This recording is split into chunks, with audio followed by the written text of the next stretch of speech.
compartilhando aqui no meu Face também para a turma ver.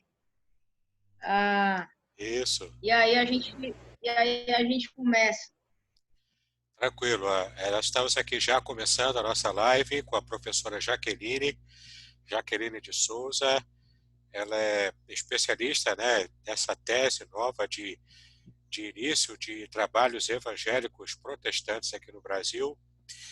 E tenho certeza de que será bastante interessante aqueles que realmente gostam de estudar sobre história da igreja aqui em nossa terra, né, em nossa nação. Enquanto a nossa irmã vai ali divulgando nas redes sociais, eu gostaria de começar com uma palavra de oração, tudo bem?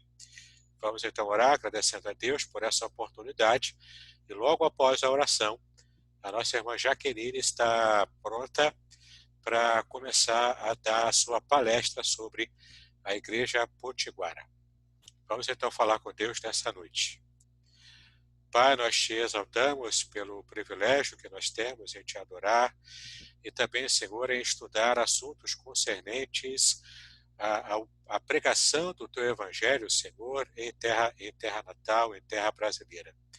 Queremos pedir a tua graça a todos aqueles que estão participando conosco dessa live e também, Senhor, pedir a tua bênção sobre a tua serva, a professora Jaqueline, que ela possa de verdade, Senhor, estar sendo neste momento usada por ti para nos trazer conhecimento acerca da história do movimento evangélico no Brasil. Cuida também do teu servo, pastor Hidauro, quando ele ainda está, Senhor, a caminho de participar da live, que a tua bênção seja sobre ele também, para que ele possa ter tempo, Senhor, de entrar e participar conosco dessa live especial. Então, cuida de todos nós, assim agradecemos a ti, pedimos as tuas bênçãos em nome de Jesus, hoje e para todos sempre. Amém e amém. Amém. Graças a Deus. Amém. Então, professora, a palavra é sua, vamos desligar aqui um pouquinho, daqui a pouco eu volto. Tá certo, então. Bom, gente, em primeiro lugar, eu queria agradecer ao convite, mais uma vez, do Dauro, para estar aqui, para falar um pouco da minha pesquisa, que é a pesquisa de mestrado, que resultou em um livro, né, a primeira igreja protestante do Brasil, Igreja Reformada Potiguara. Esse ano, esse livro já vai fazer 7 anos que foi publicado. Antes de começar a live, assim, de fato, a fazer a palestra, eu queria saudar, né, a todos os irmãos da Igreja Congregacional aí do Barreto, né, eu tive o prazer já de falar aos irmãos, também aos irmãos da Igreja do Pastor Silvio, e em especial a família da Sheila, aí em Niterói. Bom, eu sou Jaqueline de Souza, eu sou cearense, eu falo de vocês de Iguatu, no Ceará, terra de grandes músicos, né? Um deles falecido recentemente, Evaldo Gouveia, que fez algumas músicas que ficaram conhecidas em grandes vozes dos cantores do rádio. A Iguatu, de certa forma, tem uma ligação com o Rio de Janeiro, porque os 3 grandes músicos que nasceram aqui, Eleazar de Carvalho, Humberto Teixeira e o Evaldo, foram ao Rio de Janeiro, né?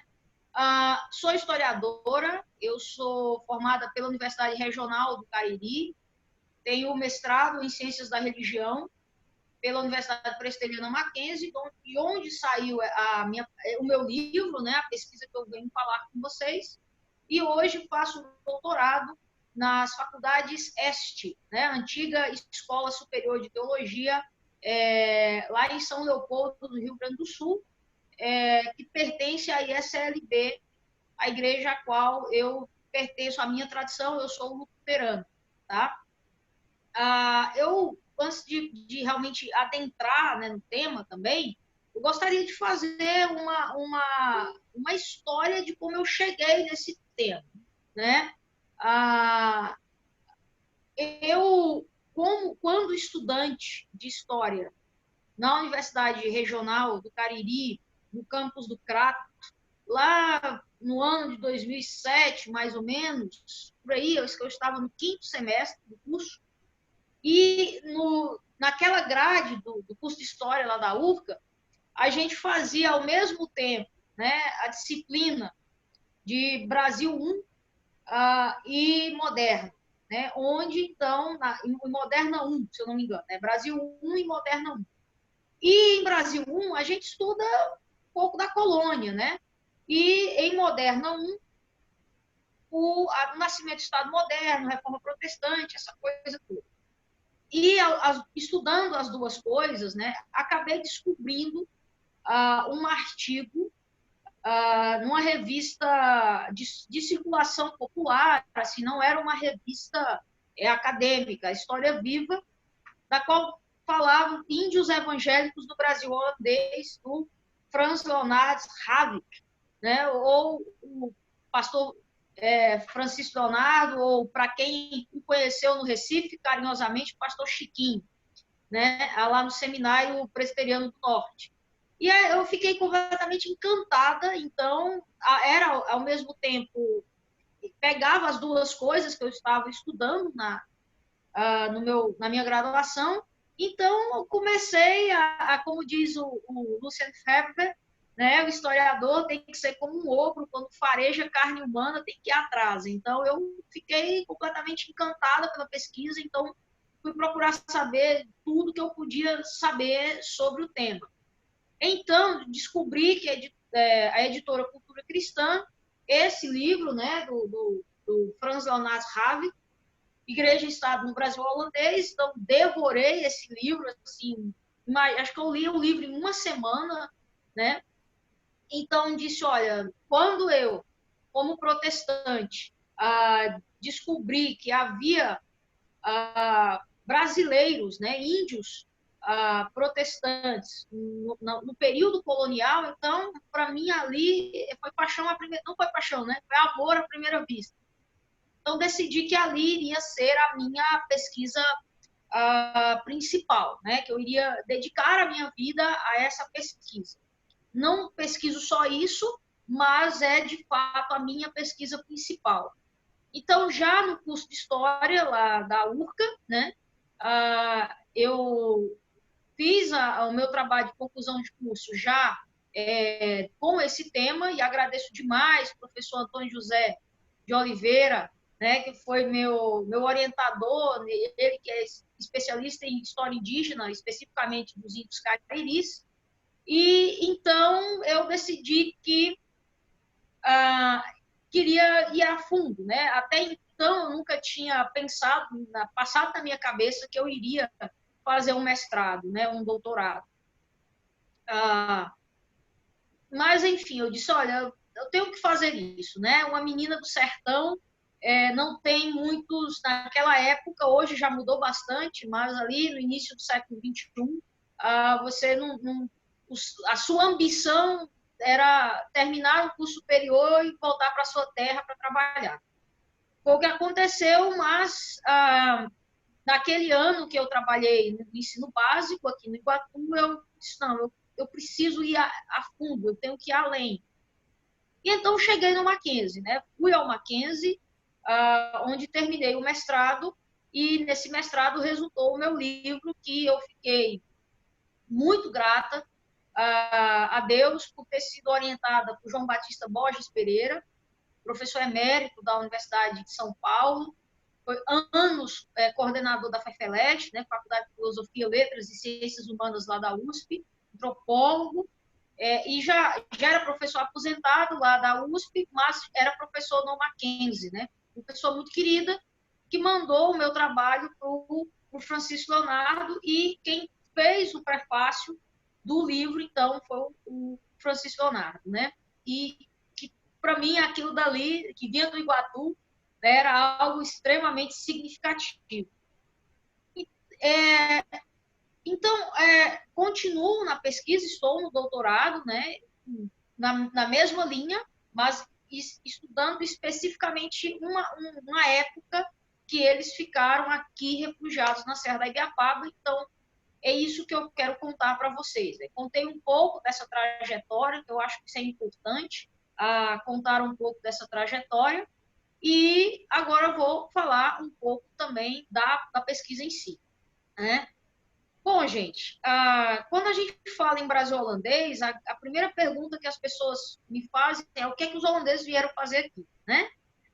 O contexto que os holandeses invadem, né, o Nordeste brasileiro, a primeira vez, entre 1624 e 1625, não deu muito certo, foi na Bahia, e a segunda vez, então, foi melhor, bem sucedido, né?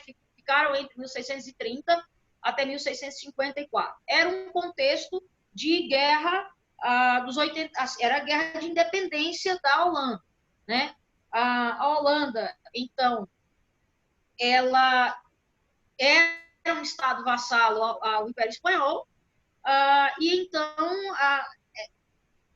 lutaram por sua independência, uma guerra que durou 80 anos, e entra nessa, né? Entre 1580 e 1640, acontece um fato na história do Brasil colônia, né? Que é a União Ibérica. Então, Filipe II, o rei espanhol passa a ser também rei de Portugal. Então, os domínios, né, de Portugal passam a ser da Espanha. Então, o Brasil, que hoje, né, que é o Brasil, entra nesse contexto também de um território a ser pela Holanda, porque a estratégia de guerra holandesa, a Holanda é muito pequenininha em termos de território comparada à Espanha. Então, a estratégia holandesa, né, era levar essa guerra para os mares, era não concentrar territorialmente apenas, era uma das estratégias, né? Não era só essa, não se resumia só a isso. Então, eles vêm para a Bahia, né? Não dá certo, existem N teorias que não dá certo, a mais aceita é porque, enfim, chegaram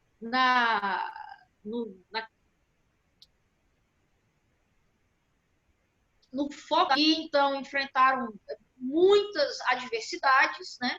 E em 1625, portanto, eles foram derrotados e voltaram para casa. Só que nessa história de 1625, a Holanda ainda tentou mandar aí uma frota para ajudar quem estava por aqui, pela Bahia. Só que já era tarde demais, tudo já não estava um capitão chamado Baldwin Hendrickson, e eles aportaram na Baía da Traição, na Paraíba, para recolher víveres, alimentos, águas, enfim, para voltar para a Holanda.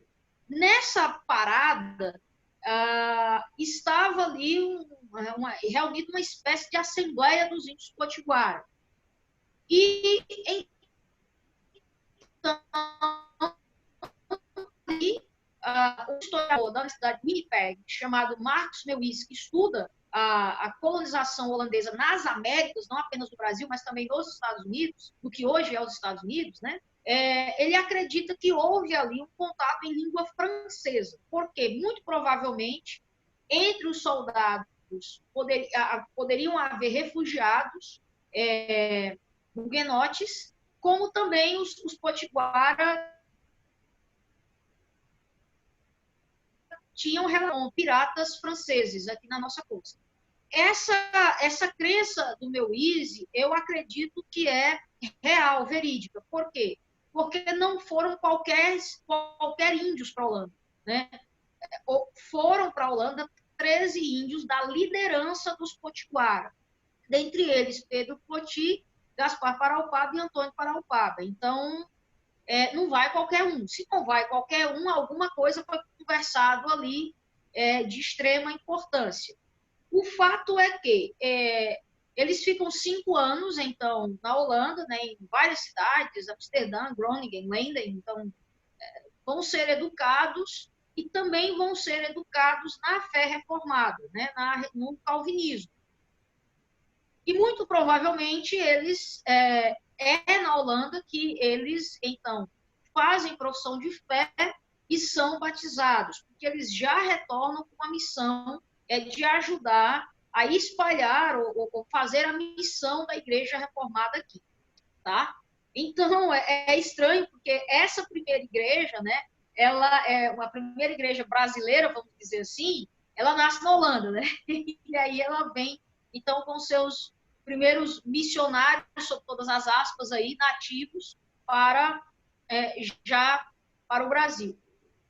Bom, é nítido que os potiguaras foram responsáveis pelo sucesso, um dos responsáveis pelo sucesso da conquista, porque eles já mudaram o local da conquista, já não vão mais para a Bahia, né? Eles já vão para Pernambuco, onde você tem ali o centro do comércio, né? Que era na época já o açúcar, né? Era uma das capitanias mais ricas do Brasil à época, e também é nítido nesse sentido dessa ajuda, porque ali vai ser fundada uma cidade com características com uma geografia muito mais próxima da característica dos Países Baixos, que é a cidade do Recife, né? Nas suas ilhas e tudo mais. Então, eles estão muito mais, vamos dizer assim, eles estão muito mais acostumados, né, a viver entre as águas do que, né, entre as ladeiras de Olinda, né, vamos dizer assim. E então começa um período, né, que a história do Brasil holandês é dividida em antes, durante e depois de Nassau. Então começa um período aí de expansão, né, de invasão territorial mesmo, vai se expandindo, vai indo para conquistar terreno. Então, quem são os reformados, os pastores que vêm para cá? É a mesma perspectiva, por exemplo, da missionação católica. Então, é uma ideia de Estado. Vem para cá como pastores enviados, é uma colonização. Então, são pastores enviados para o Estado que quer colonizar uma área. Então, é uma perspectiva colonial, certo? Então, o trabalho acontece, o trabalho é feito, e o trabalho, de certa forma, é bem sucedido, porque alguns índios, de fato, da tribo potiguara, irão sim se converter em número considerável à fé reformada. Aí você tem dois grupos, né?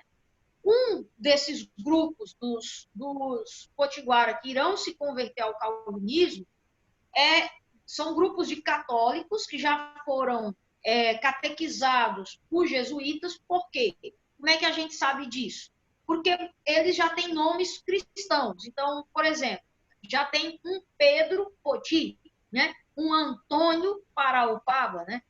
Um Gaspar. Então, já tem nomes cristãos. Se já tem nomes cristãos, é porque já foram catequizados pelos jesuítas. Tanto que uma das historiadoras que trabalha com esse tema, que é a Maria Aparecida de Araújo Barreto Rivas, tem uma tese, a tese da UF, também defendida na UF, né, que é o lema espiritual do navio mercante. Ela chama isso de trabalhar sobre fundamento alheio, né? Ou seja, ele já chega, né, com um grupo que já é cristão, então já tem um grupo que já entende quem é Deus, Jesus Cristo, enfim. E tem um outro grupo, certo? Esse outro grupo que serão as crianças, né? E, obviamente, elas vão crescer, então lá em 1654 já serão adultas, né? Que já vão ser catequizadas já direto pela fé reformada. Então, você tem dois grupos aí de índios potiguaras protestantes. Os que foram primeiramente catequizados pelos portugueses e a conversão ao calvinismo, e um grupo que já nasceu sobre a catequese, já é cristã pela catequese direta dos pastores holandeses, né? Os principais pastores nessa catequese, né? Um é um pastor, na verdade, é um pastor espanhol que vai se refugiar nos Países Baixos, né? Que é o Joaquim Soler, que o reverendo Havik chama de o pai da missionação indígena holandesa no Brasil holandês, e pastores que vão se destacar bastante, como Davi Van Dorenselaer, um inglês chamado Thomas Kempis, e outro inglês chamado Johannes Eduardos. Esses vão ser os que vão ter contato maior com os indígenas, né? Que vai ter um maior sucesso entre os indígenas, certo? Bom, a catequese protestante, me parece, né, que ela foi uma catequese muito bem feita. As fontes deixam isso, a gente pode dizer isso, né, por conta das fontes, por conta de quê? De que a primeira ceia do Senhor que se tem registro, que participou brasileiros, é em 1640, né? Ou seja, 10 anos depois que chegam os holandeses no Pernambuco. Por que você diz que isso é um fator de medição que a catequese ela foi bem feita, né? Nós sabemos muito bem que existe um medo muito grande, né, de confusão desses pastores em relação ao que acontece na Eucaristia, pela cultura antropofágica dos índios, né? Então, os pastores tinham medo, né, de que eles entendessem que, na verdade, estavam comendo a carne, né? Lhe passa 10 anos para fazer essa ceia do Senhor, é porque houve assim um cuidado de explicar bem o que é aquilo dali, né? O que está acontecendo. Isso não quer dizer que tenha sido mil maravilhas ou que não tenha tido impacto. Por exemplo, os pastores eram ligados da VIC, Irlandesa das Índias Ocidentais. Essa companhia ela foi criada para combater o monopólio espanhol no Atlântico.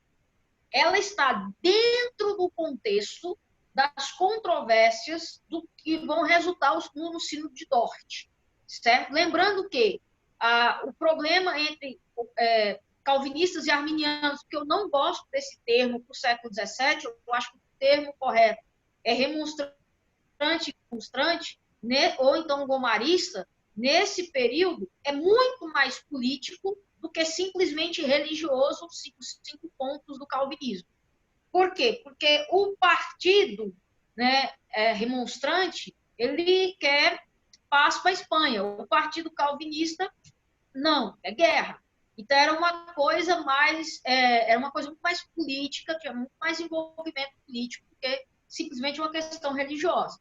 Então, todos os pastores que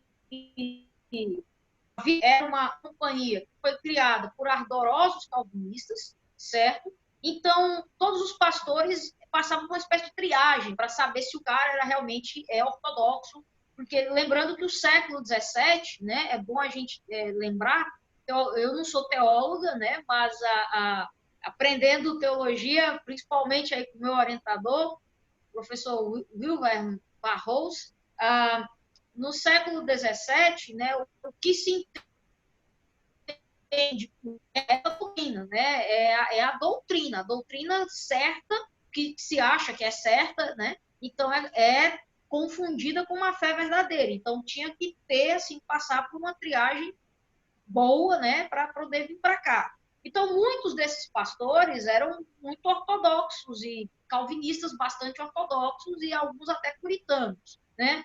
E quando chegava no Brasil, alguns deles chegaram a dizer que tinham se arrependido de vir fazer evangelismo porque os não deixaram de beber, não deixaram de se pintar com as suas pinturas corporais, que nós sabemos que tem um significado muito maior do que apenas um adorno, né?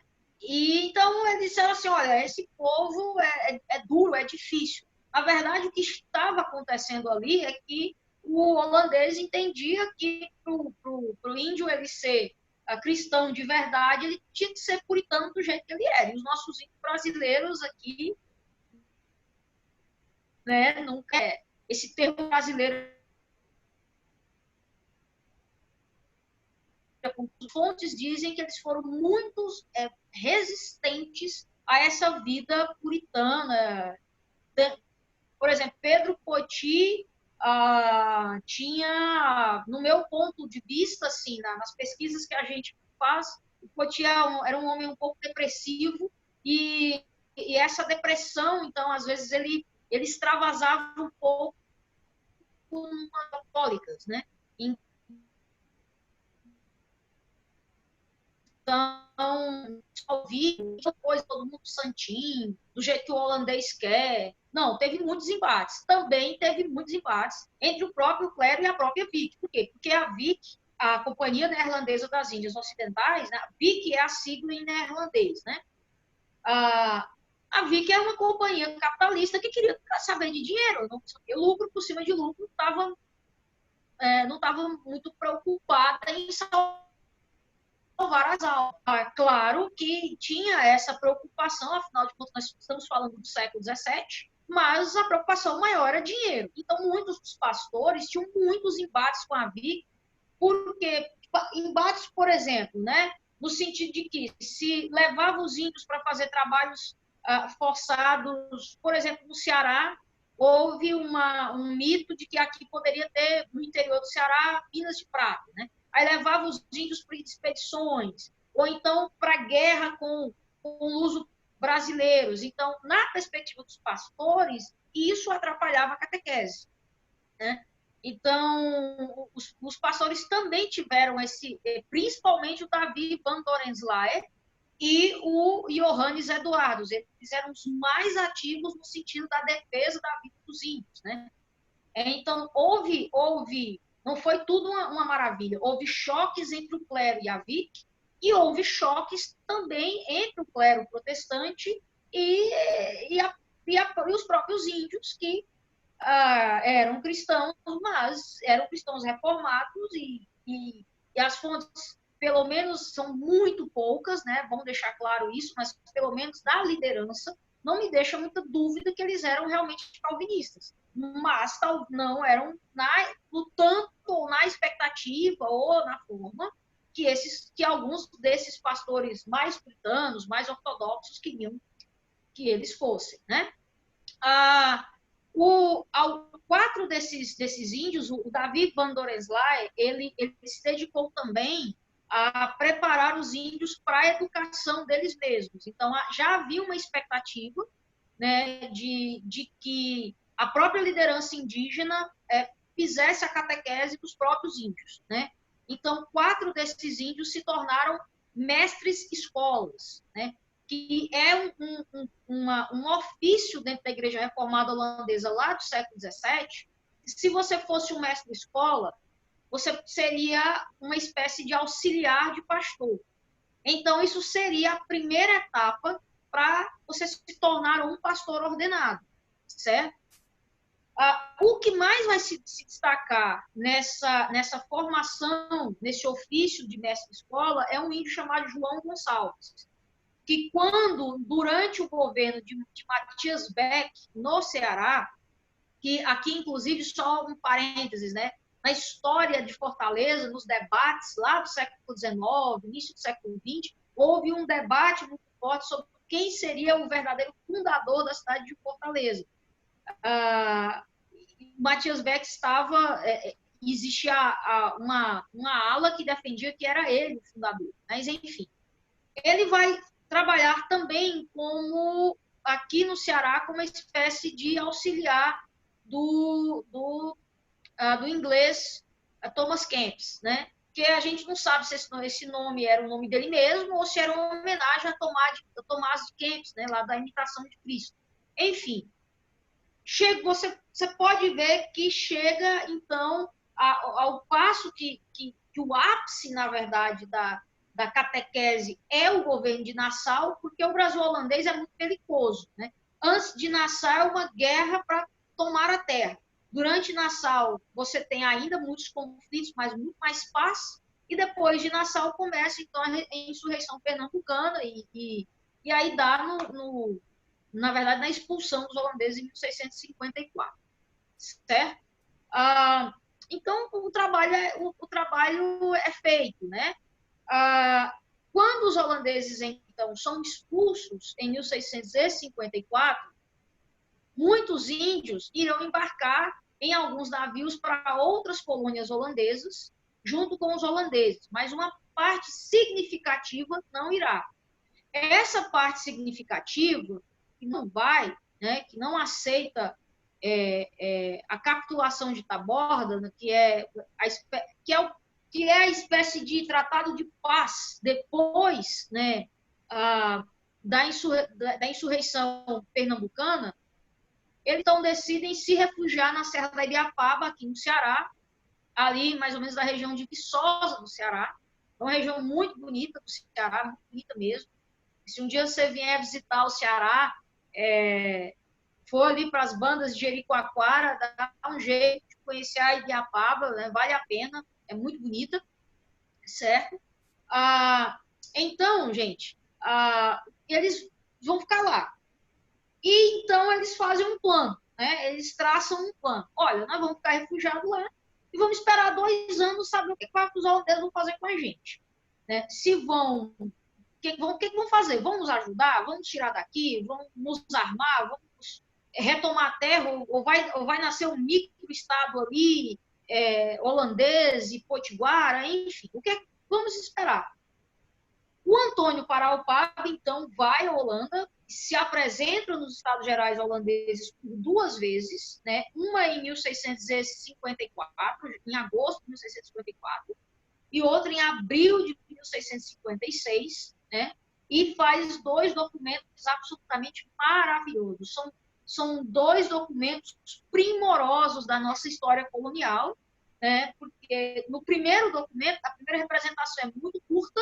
Ele diz, olha, somos súditos dos Estados Gerais holandeses, somos cristãos reformados e estamos lá esperando até 2 anos, vamos resistir para saber o que vocês vão fazer com a gente. E eles ficam lá na Ibiapaba. Né? O tempo passa, né? O tempo passa e aos 2 anos nada acontece. Aí o Paraupaba volta de novo, faz a sua segunda representação. Aí o texto é belíssimo. Às vezes eu acho que o Paraupaba é quase um diplomata falando. Ele faz toda uma narrativa, toda uma construção de como foi a aliança entre os potiguara e os holandeses, né? Que para os potiguara aquilo dali foi selado com sangue. Então, ele cita várias passagens bíblicas, as mais importantes falando da parábola dos talentos. Isso é absolutamente fantástico, como ele usa a parábola dos talentos, dizendo que o índio é o talento e que o holandês é o servo. Então, se o holandês não enterrar se o holandês, na verdade, enterrar aquele talento e não usar para a glória do Senhor, o patrão severo virá e os vingará. E essa questão da vingança, né, é extremamente importante, porque na cultura indígena a vingança ela não é uma coisa negativa como é para nós. É uma questão positiva, é honra. É uma honra, né? Se faz guerra para vingar os ancestrais. Né? Então, por exemplo, há citações, se eu não me engano, de Ezequiel, Isaías, não direto, ele não cita direto, ou o profeta disse, mas, por exemplo, ele diz assim, se vocês não fizerem isso, tem uma parte que é linda, né? Que ele diz assim, nenhuma palavra pode falar, nem a pena pode descrever, só aquele grande Deus que diz, a vingança é minha. Então, nós sabemos que está lá no Antigo Testamento, não tem lá dizendo, né? Mas a gente sabe que está lá. Então, é um trabalho primoroso, assim, é um discurso lindo do Paraupaba. Infelizmente, o Paraupaba falece e nada acontece, né? Os holandeses já estavam, para os holandeses já não valeria a pena uma retomada da terra, já estavam envolvidos com outros problemas, principalmente com a Inglaterra, então deixaram lá, abandonaram realmente os indígenas à própria sorte. Só que os indígenas, é interessante, né? O tempo passa, os 2 anos passam, ou seja, 1656 passou, e eles estão lá firme e forte. E isso causa um incômodo a Portugal. Tanto que Portugal tem medo, né, de ali na minha perspectiva, nasceu uma Palmares indígena e uma Palmares indígena reformada ainda mais, né? Então, envia nada mais, nada menos do que Antônio Vieira, na tentativa de recatolizar os índios, né? E Vieira troca algumas cartas com os índios, com a liderança, conversa com a liderança, e no seu relatório da missão, né, o Vieira chama ali da Genebra de todos os sertões, né? Diz que estão mais calvinistas e luteranos que se tivessem nascido na Inglaterra ou na Alemanha. Então, a gente percebe, né? O Vieira também dá uma indicação de que os de lá, pelo exemplo dos de Pernambuco, né, na linguagem dele, os de Pernambuco, ou seja, os potiguara, já estavam caindo no veneno dos hereges, né? Já estavam caindo na conversa, né, dos potiguara. Ou seja, o Vieira dá aí um forte indício para a gente poder afirmar que os potiguara, além de resistirem, né, ainda fizeram um evangelismo com os índios Tabajá, né? Então, eu acredito, eu chamo isso de primeira igreja reformada, né, primeira igreja protestante do Brasil. Não tem Brasil, né, bom deixar claro, é colônia, só que esse território virá a ser o Brasil, né? Nessa perspectiva, né? Porque a gente só pode falar de Brasil a partir de 1822, né? Mas tudo que vem antes, né, nós estudamos, né, como Brasil colônia, aquilo que vai se tornar o Brasil. Portanto, não faz sentido eu dizer que aquela igreja não seria uma igreja do Brasil, né? Porque ela vai se tornar algo que será o Brasil futuramente, né? Dentro dessa perspectiva, que é parte da nossa história colonial. Chamo ela de primeira igreja protestante do Brasil, né, formada por nativos, porque ela existiu num período considerável, pelo menos de 1654 a 1660, que é a data, né, do relatório da missão do Antônio Vieira, sem a presença de holandeses. E se eles estavam tão fortes e resistentes assim, isso indica que eles, como o Antônio Vieira diz, né, estavam calvinistas e luteranos. Isso indica que eles estavam, pelo menos, fazendo orações, né, ali. Então, houve, no meu ponto de vista, sim, aquilo é uma igreja, né? E entra na cota, né, mínima que Jesus disse para ter uma igreja, onde houverem 2 ou 3 reunidos em meu nome, ali eu estarei, certo? Só para terminar minha fala, né, assim, essa igreja também produziu o que eu chamo de primeiro mártir protestante do Brasil, né, que é o Pedro Poti. Ele foi capturado na Segunda Batalha dos Guararapes, em 19 de fevereiro de 1640 e... Ai, Jesus, 49, 1649, e ao ser capturado, né, o Poti é levado para a prisão do Cabo Santo Agostinho, é torturado para renegar a fé, não faz e morre, né? O testemunho, inclusive, não é, eu chamo ele de mártir porque o próprio Antônio Paraupaba, na sua segunda representação, constrói toda a narrativa do martírio de Pedro Poti como um martírio. Então, o Paraupaba faz questão de construir a morte do Pedro Poti não como a morte de um grande guerreiro, mas como a morte de um mártir. Ele faz questão de dizer isso. É claro que tudo está envolvido, né? Que ele está falando, para quem ele está falando, quem ele quer conquistar, qual o tipo de envolvimento político. É claro que tem todas essas coisas, né, envolvidas. Mas o Poti, me parece que, de fato, era um homem que tinha convicções firmes em relação à sua fé reformada. Apesar de, como eu falei, né, ele deveria ser uma pessoa muito complexo, né, tanto que na sua solidão, na sua dor, recorria ao álcool frequentemente, mas na guerra entre holandeses e luso-brasileiros, né, quem estava do outro lado do potiguara, porque não foi toda a tribo potiguara que se aliou aos holandeses, também teve um lado aliado aos católicos, né? quem estava liderando era o Felipe Camarão, que era seu primo. Esse aí é muito conhecido na historiografia, na história brasileira. E o Felipe Camarão escreveu uma carta dizendo, cara, o que você está fazendo aí? Passa para o lado de cá, não tem tanta vantagem, você está aí com os holandeses. E o Pedro Cotin, então, vai escrever uma carta de resposta onde ele afirma o sola Christus, né? Onde ele diz, sou cristão. E melhor do que vós, creio somente em Cristo. Né? E curioso que essa carta é datada de 31 de outubro de 1645, né, o dia da Reforma Protestante. Né? E eu não acredito que, enfim, não tenha seja mera coincidência. Né?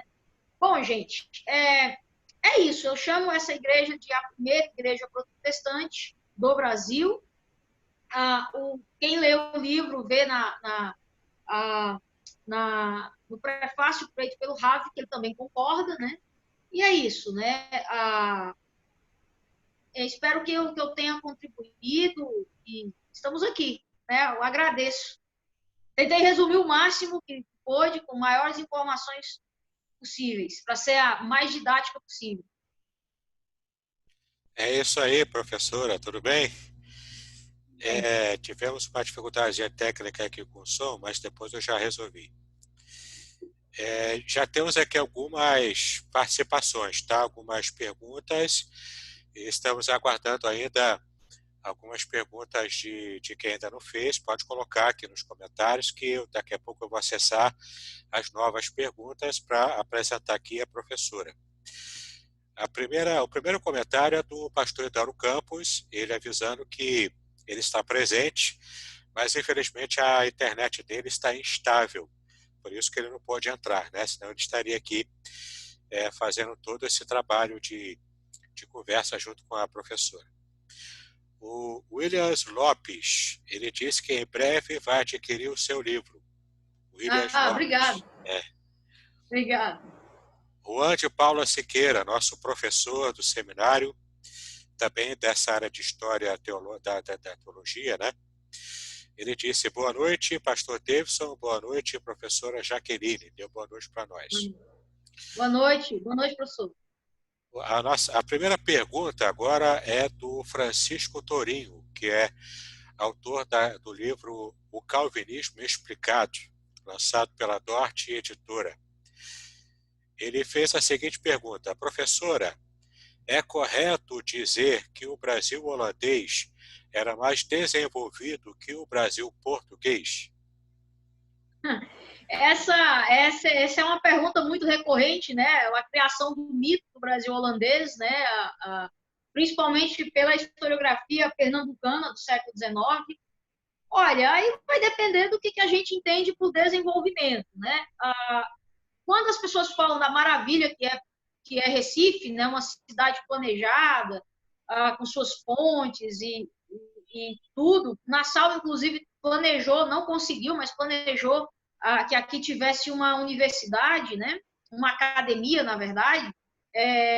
Enfim, eu acredito o seguinte, que o diferencial do Brasil holandês foi Nassau, né?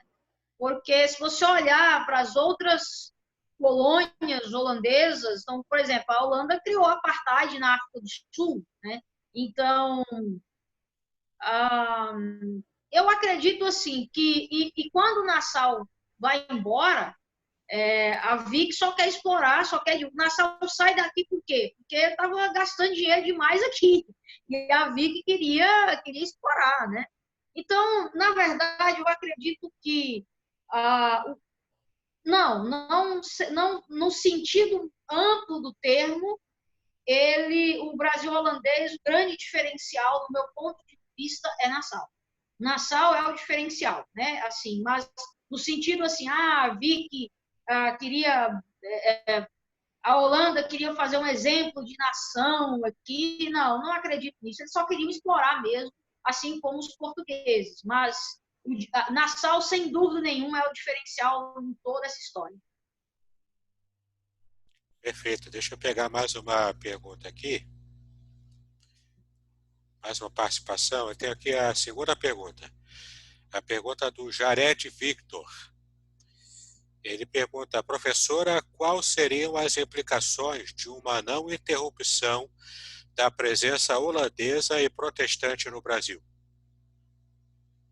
Olha, essa pergunta aí não é para historiador, é para profeta. Então, não posso te responder, querido, né? História não trabalha com si, né? História trabalha com o passado. É, Infelizmente, não dá para responder, tá bom?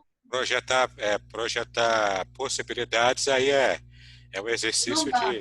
é um exercício É, de criar ficção, né? De é. criatividade. A terceira pergunta, então, do João Andrade. Professora, os documentos manuscritos consultados apresentavam os nomes em neerlandês ou português? Pois, pois bem, quais são as fontes que eu trabalho, né? As fontes do Brasil holandês, por incrível que pareça, gente, é o período que mais bem documentado sobre a história colonial brasileira, né? Então, no século XIX, houve uma missão de historiadores pernambucanos que a Holanda para transcrição de documentos em língua portuguesa para o Instituto Histórico Arqueológico e Geográfico de Pernambuco. E muitos desses documentos, já em português, foram publicados tanto pela revista do Instituto lá de Pernambuco, como pela revista do Instituto Histórico e Geográfico Brasileiro, e também, enfim, de vários estados, né? Então, a documentação do Brasil holandês já está bem traduzida em língua portuguesa há pelo mais de 100 anos, né?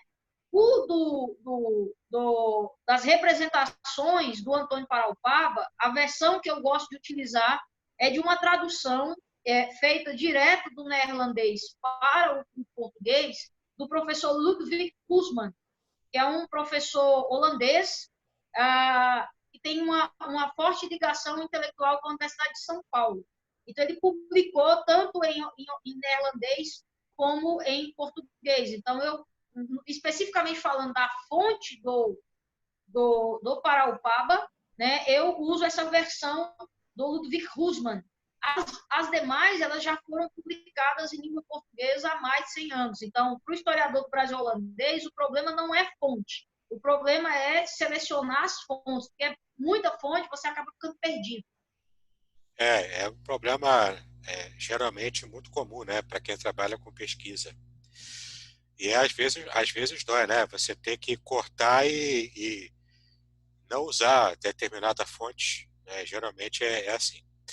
O Carlos Oliveira, ele deu os parabéns pela sua pesquisa. Eduardo Felipe Marques, Obrigada, Carlos. é, o Eduardo Felipe Marques, ele deu boa noite, graça e paz. Eu amo história da igreja, Deus os abençoe ricamente em Cristo.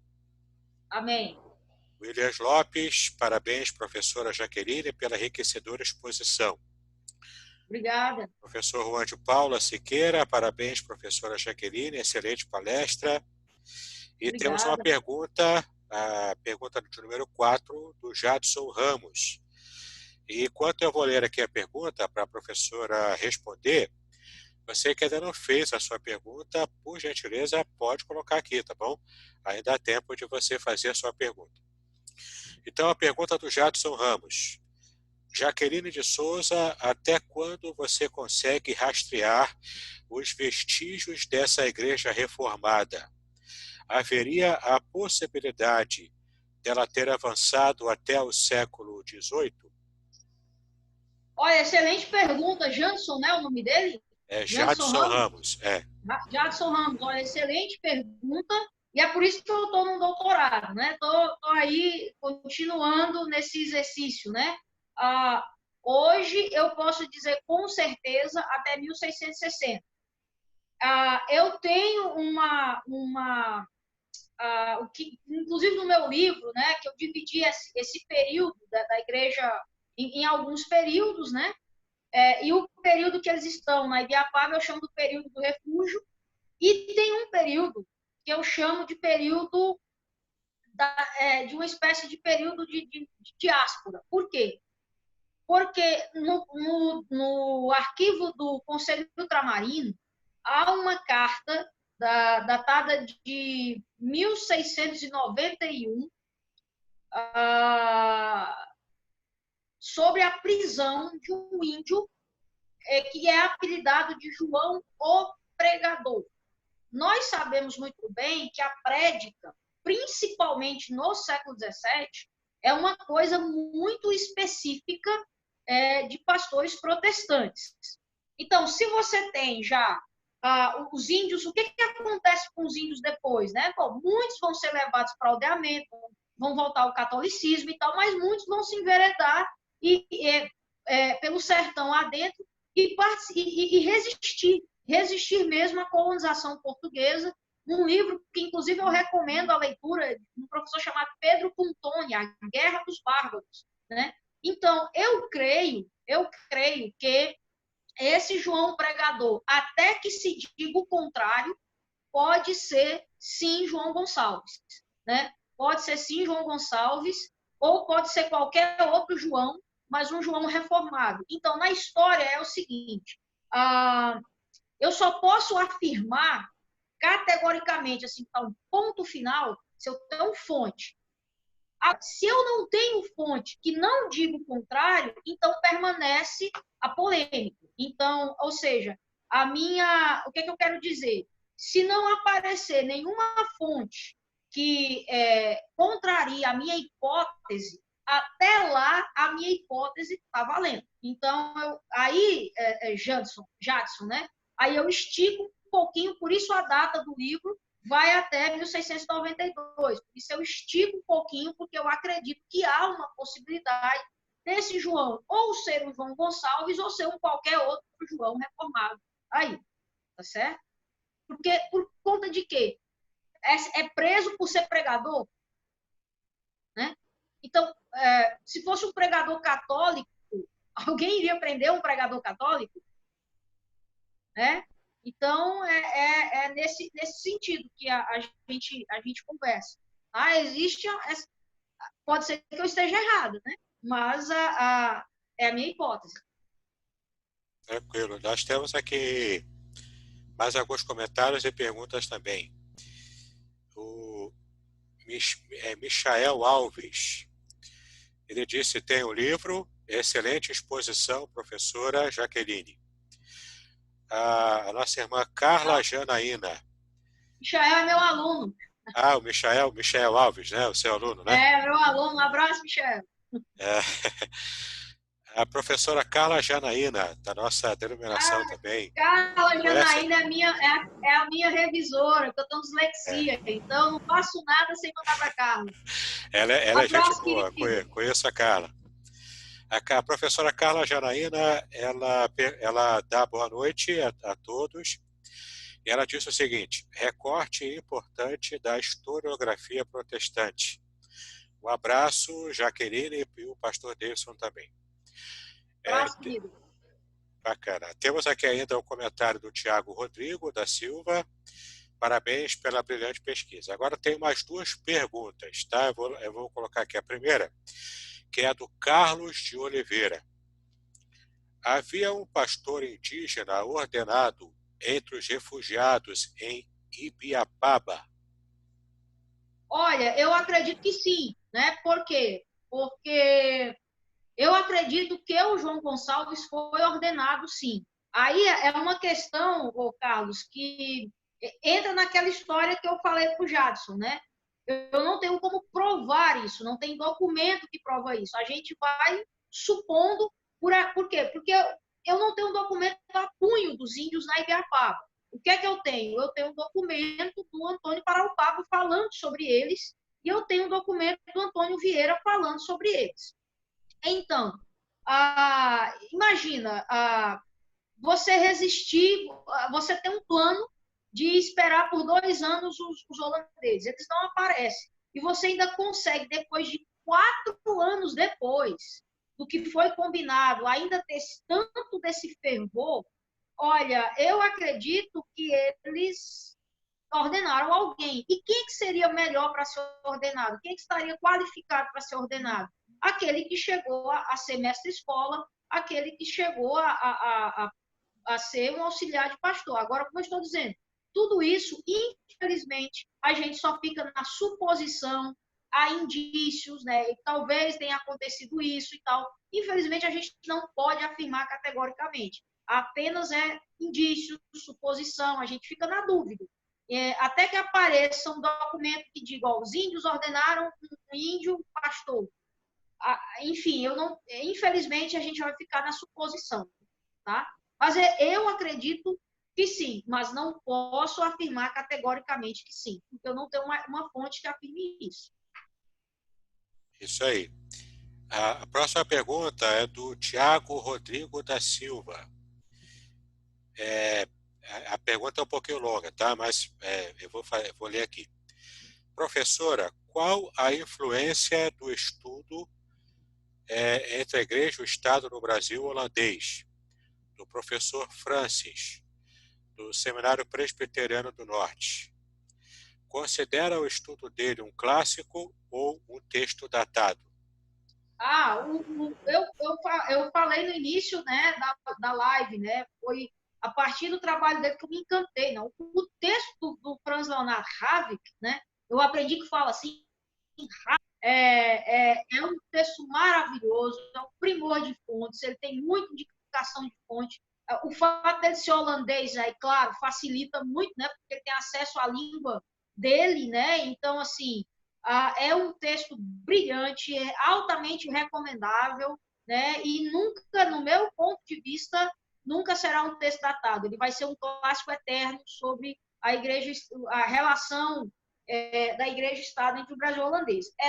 Essa pergunta me lembra, inclusive, na minha seleção para o Mackenzie, o professor João Batista, né, que acabou se tornando meu orientador, ele estava na banca de seleção, e aí ele perguntou, olha, o que você vai fazer com a tua pesquisa se já tem um livro do Francisco Leonardo, né? Aí eu disse, olha, eu quero dar o outro lado da moeda, né? Porque ele focou muito na missionação calvinista holandesa. Eu quero falar, então, como é que os índios receberam isso, né? E é isso, eu considero o livro dele excelente, excelente, realmente. E o que eu tentei fazer foi olhar a ponta solta, né? A ponta solta foi os indígenas, não só eu, né? A Maria Aparecida Barreto de Araújo Ribas também faz, e outros historiadores também fazem, né? Mas o texto do Francisco Leonardo nunca vai ser datado, sempre vai ser um clássico. Beleza, respondido então a pergunta, né, do nosso querido. Tem uma pergunta aqui do Francisco Tourinho. É uma pergunta bem grande, mas eu vou fazer aqui.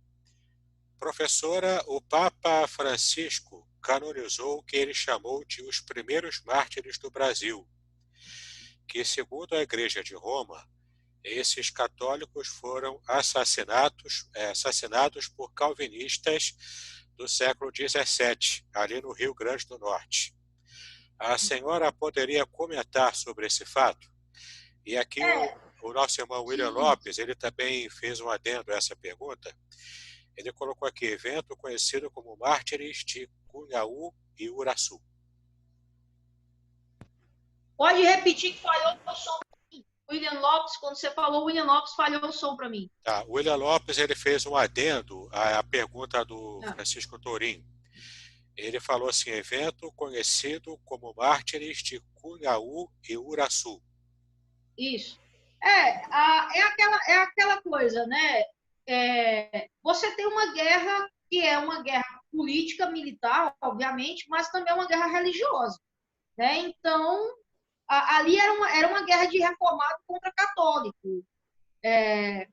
Então, eu considero, assim, que eu estou falando do século XVII, as guerras de religião, elas são transportadas para a América, né? A França Antártica é um exemplo disso também, né? E, no caso do Papa Francisco, é o lado católico da história. Então, no lado católico da história, é óbvio que se encaixa como mártires católicos, sim, foram mortos por calvinistas no período de guerra. Então, assim como o Pedro Poti foi morto por portugueses, e católicos portugueses. Então, a minha pesquisa, na verdade, eu queria entrar até nessa linha, é uma pesquisa, não que eu queria reforçar essa ideia de católicos versus protestantes, não, eu acho que a gente tem que ter um debate honesto, sincero sobre o assunto, mas buscando a unidade, né, de paz, de se entender que cada um, na verdade, estava achando que estava com a verdade. Tanto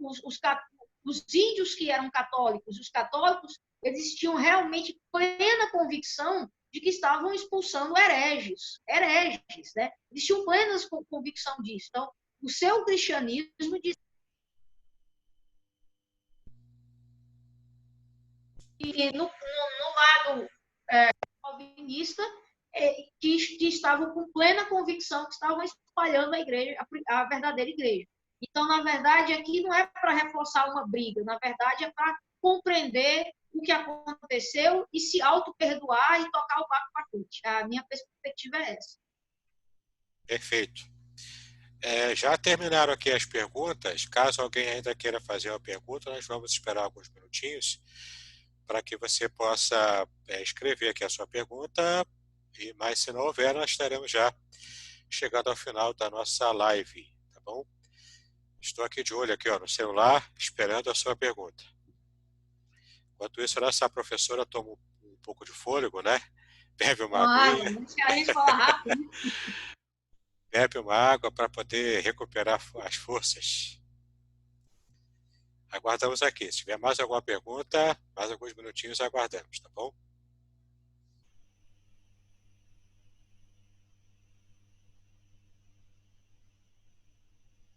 Muito bem. Então, vamos encerrar a nossa live.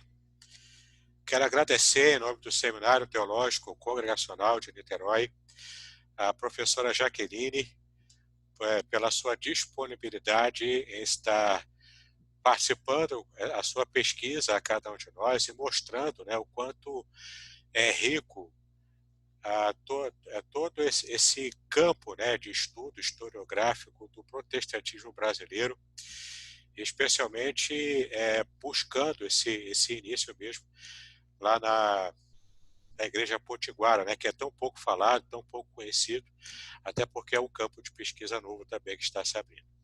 Então, professora, muito obrigado, que Deus te abençoe, Deus abençoe as suas pesquisas, os seus esforços acadêmicos e que cada vez mais a gente possa ver novas pesquisas e novos produtos também vindo, novos livros, novas perspectivas da historiografia do protestantismo brasileiro. Tá bom? Deus abençoe. Pode dar suas considerações finais. Obrigada, pastor Davidson, obrigada a todos que participaram, né, as mensagens positivas, as perguntas construtivas. Abraço ao pastor Idauro, né, a internet não deixou, mas, enfim, é um grande amigo. E eu quero dizer assim, né, que aí sim, quem vai estar datado é o meu livro, né, a partir da pesquisa que eu tenho desenvolvido no doutorado, novas descobertas, novas perspectivas e quando eu terminar a tese lá na ESH, ela vai se tornar livro, e esse livro ele vai dar luz a algumas pontas soltas, algumas falhas, assim, algumas coisas que é claro que uma pesquisa nunca dá de conta de tudo, mas aguarde que ano que vem, se Deus quiser, a gente vai ter um outro livro já, resultado da tese, muito mais complexo, muito mais completo, profundo, e com algumas coisas que a dissertação deixou no ar, e a gente, graças a Deus, a partir de descobertas de novas fontes, conseguimos responder, né? Graças a Deus. Então, muito obrigado a você que nos assistiu até agora, que só para você saber, a live continuará online aqui na página do Facebook do seminário, e também estarei terminando aqui a gravação, que comecei a fazer, e estarei colocando também no canal do YouTube do seminário também. Você poderá assistir tanto aqui no Facebook, quanto também em nosso canal do YouTube. Muito obrigado, então. Boa noite a todos nós. Paz e bênçãos a todos. Amém. Grande abraço. Tchau, tchau. Tchau, tchau.